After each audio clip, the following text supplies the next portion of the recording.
दमिश्क के कदीम शहर में एक तंग मगर मसरूफ गली थी, जिसके कोने पर यूसुफ नाम का एक नौजवान ताजिर कपड़े की छोटी सी दुकान चलाता था। दुकान पर लटके हुए सादा मगर साफ सुथरे कपड़े और यूसुफ का पुरसुकून लहजा लोगों को खुद ब खुद अपनी तरफ खींच लेता था।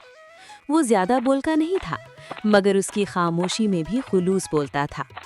अहले मोहल्ला कहते थे कि यूसुफ की दुकान पर सिर्फ कपड़ा नहीं बिकता, बल्कि इत्मीनान भी मिलता है। इस दिन गर्मी गैर मामूली थी। सूरज आग बरसा रहा था और गली में चलने वालों के चेहरे पसीने से तर थे। यूसुफ दुकान के अंदर बैठा कपड़ों को तह कर रहा था कि एक मुअज्जिज शख्स अंदर दाखिल हुआ। उसकी पोशाक और लहजे से जाहिर था कि वो किसी बड़े घराने से ताल्लुक़ रखता है। उसने एक उम्दा कपड़ा हाथ में लिया और पूछा, ये कपड़ा कितने का है? यूसुफ ने एहतराम से जवाब दिया, ये 20 दिरहम गज है। आदमी ने सर हिलाया और अभी कुछ कहने ही वाला था कि एक बूढ़ी औरत आहिस्ता आहिस्ता दुकान में दाखिल हुई। उसकी कमर झुकी हुई थी, आंखों में थकन और हाथों में एक पुराना सा कपड़े का थैला था। उसने धीमी आवाज में कहा, बेटा, मुझे सर्दियों के लिए एक सादा कपड़ा चाहिए, क्या कोई सस्ता मिल जाएगा? यूसुफ ने उस औरत की तरफ देखा। उसकी निगाह में रहम नहीं बल्कि एहतराम था। उसने दुकान के अंदर से एक साफ मगर सादा कपड़ा निकाला और बोला, अम्मा, ये कपड़ा तुम्हारे लिए 5 दिरहम गज है। हाँ अम्मा, आज अल्लाह ने आसानी रखी है। औरत ने कांपते हाथों से सिक्के निकाले, कपड़ा लिया और जाते हुए आहिस्ता से बोली, अल्लाह तुम्हें कभी मोहताज ना करे बेटा। ये मंजर देखकर पहला गाहक हैरान रह गया। उसने सख्त लहजे में कहा, यूसुफ, ये कैसा हिसाब है? मुझसे 20 दिरहम और उस औरत से 5? क्या गरीब होने की यही कीमत है? जनाब, आपने कपड़ा खरीदा है, मगर उस औरत ने इज्जत के साथ अपनी ज़रूरत पूरी की है। उसके शौहर का इंतकाल बरसों पहले हो गया था। इसके बाद से वो लोगों के घरों में काम करके गुजारा करती है। वो किसी से खैरात नहीं लेती। मैंने कई बार कोशिश की, मगर उसने हमेशा इनकार किया। इसलिए मैंने ये रास्ता चुना कि उसकी ज़रूरत भी पूरी हो जाए और उसकी खुददारी भी सलामत रहे। रिस्क सिर्फ लेने का नाम नहीं, देने का भी एक सलीका होता है।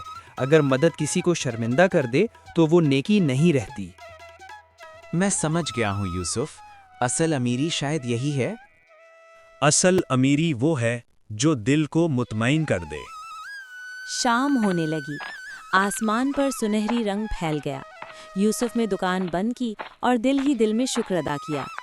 अगली सुबह वो फजर के बाद दुकान पर आ गया।